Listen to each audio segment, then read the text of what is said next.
ট্রেনে বসে পড়েছি। ট্রেন চলে এসছে, ফাঁকাও ছিল, অসুবিধে হয়নি লাগেজ নিয়ে বসতে। হাবড়া স্টেশন থেকে ট্রেনটা ধরলাম। হ্যাঁ, তোমরা ভাবছো নিশ্চয়ই কোথায় যাচ্ছি। আরে আরে দাঁড়াও দাঁড়াও, ইন্ট্রোডিউসটাই তো করলাম না। হ্যালো বন্ধুরা, আমার ইচ্ছে টানার নতুন একটা ব্লগে তোমাদের সবাইকে স্বাগত। আমরা ট্রেনে বসে পড়েছি, হাবড়া থেকে যাচ্ছি কোনো একটা জায়গায়। বলতে পারবে সেটা কোথায়? কেউ কি গেস করতে পারছো? অনেক দিন হলো তো কলকাতায় এসছি, কিন্তু আমি তো আমার বাড়ি এখনও পর্যন্ত যাইনি। কুহু যাবে কুহুর মামা বাড়ি, তো আমরা আজকে সেদিকেই যাচ্ছি। দেখো এখন লোকাল ট্রেনগুলো তো কী সুন্দর করে দিয়েছে। ওই ওখানে উঠছে কোথায়, মানে কোন স্টেশন আসছে, বেশ ভালো না? যারা সে মানে পরপর স্টেশনের নামগুলো জানে না, তারা ওখান থেকে দেখেই জেনে যেতে পারে। তো আমরা গুমা স্টেশন ক্রস করলাম। ক্রস করে আমরা মোটামুটি শিয়ালদার থেকে আমাদের ট্রেন ছিল, তো শিয়ালদা পৌঁছাতে মোটামুটি 1 ঘন্টা টাইম লেগেছিল। তারপরে আমরা শিয়ালদা থেকে ট্রেনে যাচ্ছি আসানসোল। হ্যাঁ, আমাদের রাজধানীর টিকিট বুক ছিল 55 আর 56, সাইড আপার সাইড লোয়ার পেয়েছিলাম, তো কোনো অসুবিধেই হয়নি। আর এদিকে কুহু খাচ্ছে খই, মিষ্টি খই। আর আমাদের লাইনের উল্টো দিকেও দেখো ট্রেন দাঁড়িয়েছিল, আর ট্রেনটা ঠিক পারফেক্ট টাইমে ছেড়ে দিচ্ছে। কুহুকে দেখো কি দুষ্টুমি করছে, ও বেশ আনন্দই পাচ্ছে। প্রথম ওর একটু আনন্দই হচ্ছিল, কিন্তু পরে একটু মনটা খারাপ হয়ে গেছে। আর আমরা ট্রেন থেকে খাবার নিয়েছিলাম, মানে বিকেলে স্ন্যাক্সটা ওটাই খাচ্ছিলাম। ট্রেনটা ঠিক মশাগ্রামে এসে দাঁড়িয়ে গেল।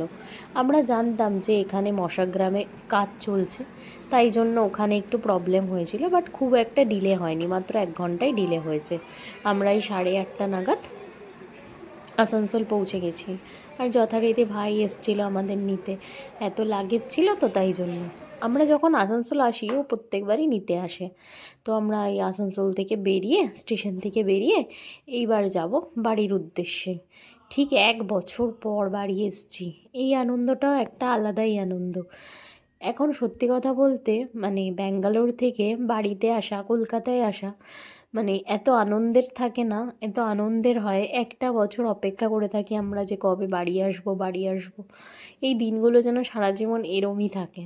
কত বছর পর, মানে 1 বছর পর, কত বছর না 1 বছর পর ঠিক আবার এই স্টেশনটায় এলাম। আর এখানে আমরা লাগেজ রেখে স্টেশনের ঠিক উল্টো দিকে বেরিয়ে, উল্টো দিকে চায়ের দোকান থেকে 1 কাপ গরম গরম চা খাচ্ছি।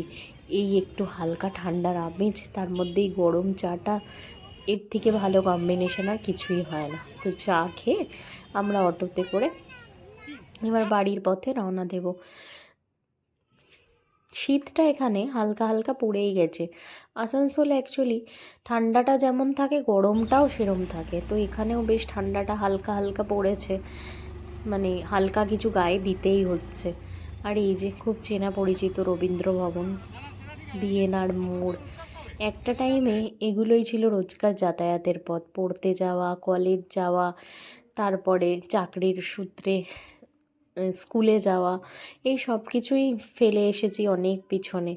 কিন্তু এই রাস্তাঘাটগুলো দিয়ে গেলে না, দিনগুলো মনে হয় খুব জীবন্ত, জলজন্ত রয়েছে সব কিছু। মনে হয় এই তো সেদিনের কথা। ঠিক আছে, চলো, আমি বাড়ির পথে প্রায় এসে গেছি। এটা বার্নপুর, দীপান্বিতা সব পেয়েছি। আসর একটা টাইমে এখানেও আসতাম প্রচুর, সামনেই সুভাষপল্লী স্কুল। তো পরের একটা ব্লগে তোমাদের সাথে আবার দেখা হবে। আজকের মতো এখানেই শেষ করছি।